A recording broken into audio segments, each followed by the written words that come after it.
Muchas gracias por seguir viendo mis videos y desde luego seguirlos invitando para que continuemos haciendo docencia. Yo aprendo de ustedes y lógicamente nos preparamos cada día para saber un poco más de las complejidades de lo que es el sistema penal acusatorio. A todos les agradezco, a las personas que me han llamado, a las personas que me han escrito, las personas que también han hecho una que otra consulta. Tengan en cuenta que yo soy un profesional del derecho y pues realmente los estudios que tengo los hago por mis propios medios. Por consiguiente, si hay una consulta, les agradecería sacar la cita para poderle evacuar. Mis consultas están en un promedio de 350 a 500 dólares. De todas maneras, también les agradezco mucho a los amigos de los centros penitenciarios que piden algún consejo. Claro que les podamos ayudar y les podemos evacuar algún tipo de información. Para el día de hoy tengo un tema muy importante que son las medidas cautelares y su significado en el sistema penal acusatorio y cuándo aplican. Y cuáles son las medidas cautelares personales y cuáles son las medidas cautelares reales. La diferencia entre medidas cautelares personales y las medidas cautelares reales. Y exactamente por qué se habla de audiencia de medida cautelar y en qué momento se da. Cuando tenemos las audiencias, que son mal llamadas audiencias combo, o realmente son unas audiencias nominadas, que se presentan con el momento de la aprehensión, posteriormente la imputación de cargos y luego pues la audiencia de medida cautelar. Esta audiencia de medida cautelar sacamos a relucir todo lo que hemos sustentado previamente o en audiencia para sustentar el arraigo de nuestro imputado. Ya en esta etapa ya la persona tiene que haber sido imputada a cargos para llegar a una posibilidad de medida cautelar. Dentro de lo que establece el artículo 221, en lo que son medidas cautelares personales, lo que es la restricción de la libertad y sucesivos, entonces encontramos en el artículo 222 los requisitos, y eso lo encuentran en Código Procesal Penal de la Ley 63 del 28 de agosto del 2008. No se desgasten mucho, ahí aparece plenamente bien versado, bien escrito en blanco y negro lo que tiene que ver el artículo 222, y lógicamente viene con un numeral que son exactamente 4 numerales. Muy importante que estos artículos tienen también que ver con el artículo 11 y el artículo 21 del Código Procesal Penal. El artículo 11 de la Constitución, del Código Procesal Penal, lo que son los principios procesales del Código. Asimismo, en lo que tiene que ver con el artículo 222, nos habla el numeral 1, 2, 3 y 4, y el primero nos dice si existen medios probatorios. Los medios probatorios son los demostrativos del hecho punible, la vinculación del imputado con el hecho. Se tiene que versar plenamente, sustentarlo en audiencia para tratar de buscar una favorabilidad para su defendido en caso de defensa, ¿ya? Entonces tiene que tratar de sustentar. El numeral 2, si la medida es necesaria, es necesario que se le decrete una detención provisional a nuestro cliente, ya siendo imputado, ya le imputados cargos por parte de la Fiscalía. Y el numeral 3, si es proporcional, o sea, ¿qué tan grave se dio esa imputación de cargos, ese señalamiento de ius puniendi que le hizo la Fiscalía en base al 280, hasta dónde llegó, ¿ya? Y qué tan proporcional debe ser esa medida a nuestro representado. En este caso estamos hablando de la defensa. Y el numeral 4, si la afectación de los derechos del acusado es justificada por la naturaleza del caso. Es importante validar, sustentar, motivar este 222 para podernos ir posteriormente a el artículo 224, que es el que nos va a sustentar los 10 numerales que nos lleva plenamente a poder dar credibilidad en nuestra argumentación, en esa defensa, para que nuestro imputado, nuestro defendido en ese momento, pueda aducírsele dentro de las medidas personales una medida no tan severa a la detención provisional, que es el numeral 10 del artículo 224. Estamos claros que dentro de las medidas cautelares, un resumen pequeño, dentro de las medidas cautelares tenemos, ¿ya?, que están las medidas cautelares en el artículo 221 y que después se viene el artículo 222 con los requisitos que hablamos y los mencionamos: la existencia de medios probatorios, si la medida es necesaria, si es proporcional, si hay afectación de derechos, ¿correcto? Después, lógicamente, viene el artículo 223 sobre la improcedencia ante la concurrencia de causas de justificación excluyentes de culpabilidad, eximentes de punibilidad o causas de extinción de la acción penal o de la pena. No procede la aplicación de medidas cautelares personas en cualquiera de las fases del proceso. En este tipo de lo que es la improcedencia, tenemos que estar muy claramente en los hechos mismos que fundamentó la Fiscalía para la imputación. Entonces, quizás ahí no quiero profundizar mucho porque tendríamos que hablar específicamente de X o Y caso, de los elementos fácticos de tipo dentro del delito que se le está señalando a nuestro defendido, a nuestro imputado en su momento. Pero sí quiero profundizar un poquito más en lo que tiene que ver en el artículo 24 sobre lo que vamos a debatir en base ya a lo que hemos sustentado previamente. Estamos claros que los artículos afines a este artículo, tenemos el artículo 11 del Código Procesal Penal, el 12, y tenemos el artículo, pues también otro que ya tiene afín a este artículo, que es el 227, ¿no?, que es las reglas de cualquier estado del proceso serán aplicadas mediante medidas cautelares de acuerdo con las siguientes reglas. Hay unas reglas que se deben de mantener muy claras.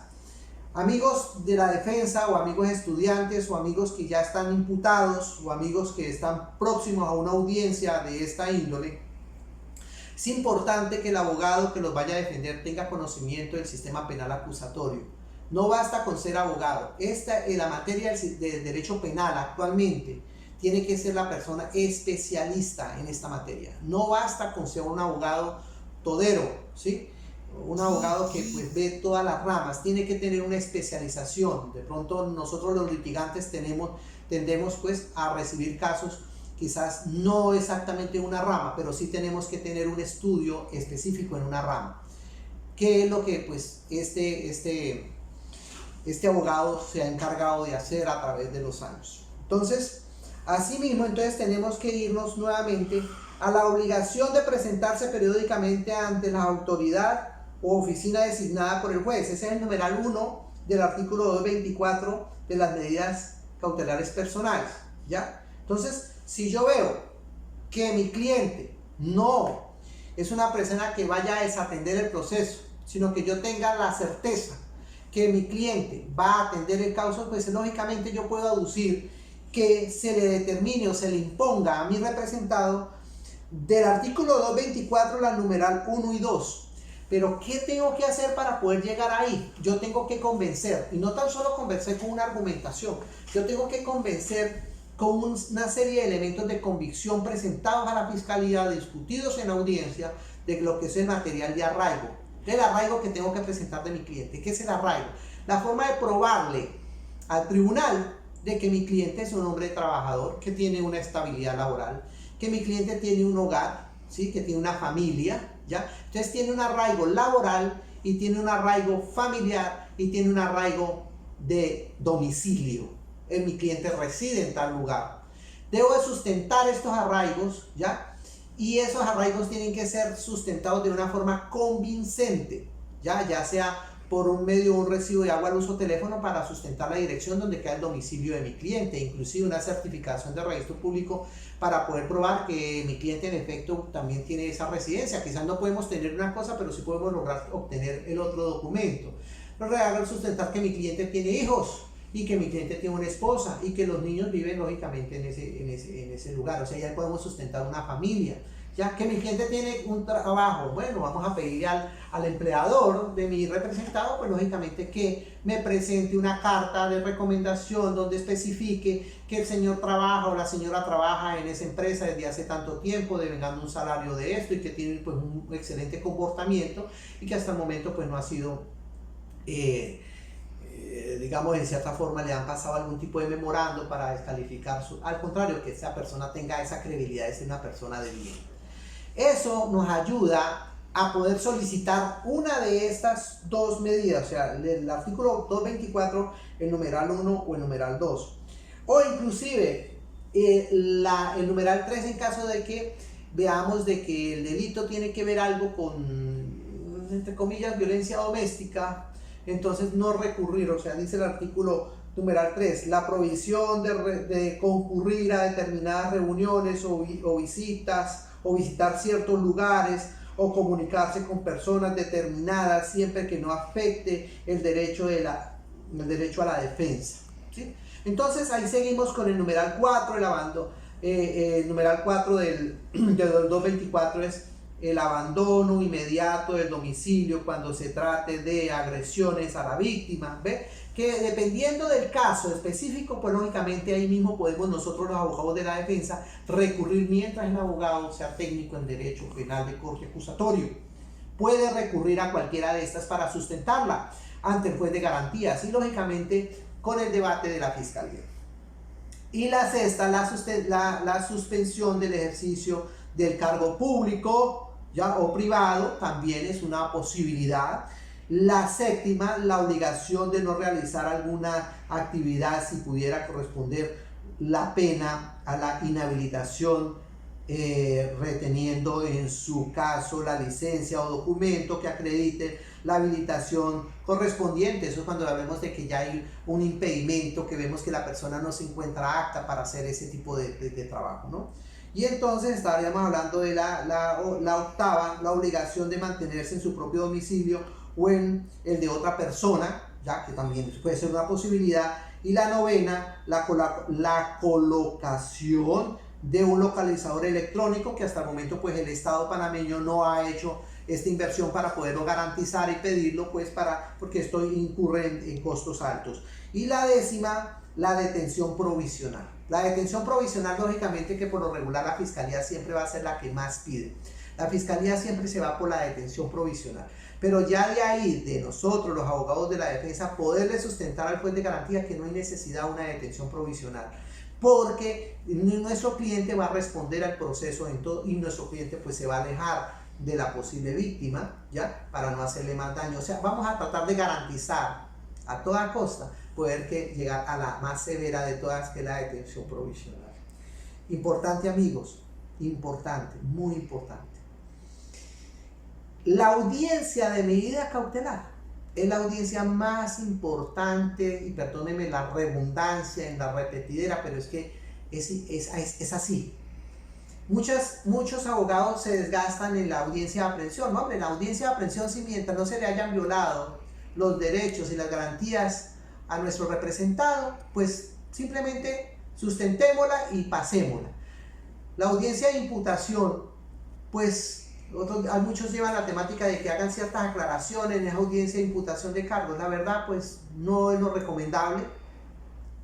Déjenla pasar, déjenla pasar. Pero en la audiencia de imputación, en la audiencia de medidas cautelares, en base al 221, 222, 224 y sus siguientes, esa audiencia sí, estimados colegas, amigos estudiantes de Derecho y amigos posiblemente que van a ser imputados a cargos, sí es muy, pero muy importante debatir esa audiencia, porque ahí es donde vamos a sembrar la credibilidad. Si por alguna razón nosotros no logramos completar todos estos requisitos, que le he recomendado sobre el arraigo, que sustente la posibilidad de no llegar al numeral 10 del artículo 224, no olvidemos que tenemos otra herramienta posteriormente que podemos nosotros aducir, que es la apelación de esta medida. Esta es una medida que puede ser apelada, ¿ya? Y entonces poder organizar una nueva audiencia para recurrir y buscar que se nos dé los beneficios a nuestro representado. Si en debido caso no funciona y se mantiene, podemos recurrir posteriormente a la revisión, porque ya hemos completado una serie de documentos que puede ayudar a que esta persona que ya ha sido detenida provisionalmente en base al numeral, la detención provisional en base al numeral 10, con esa revisión podemos buscar a que se le cambie esa medida cautelar por una medida no tan severa. Espero haberles ayudado con esta explicación a todos ustedes, mis amigos seguidores. Los invito a que se inscriban al canal, los invito a que vean los videos, los invito a que los compartan, porque de aquí aprendemos todos. Y esto es lo que nos lleva a tener conocimiento, y el conocimiento nos hará libres. Muchas gracias. Un feliz resto de día. Siempre para ustedes, Néstor Fernández, su abogado.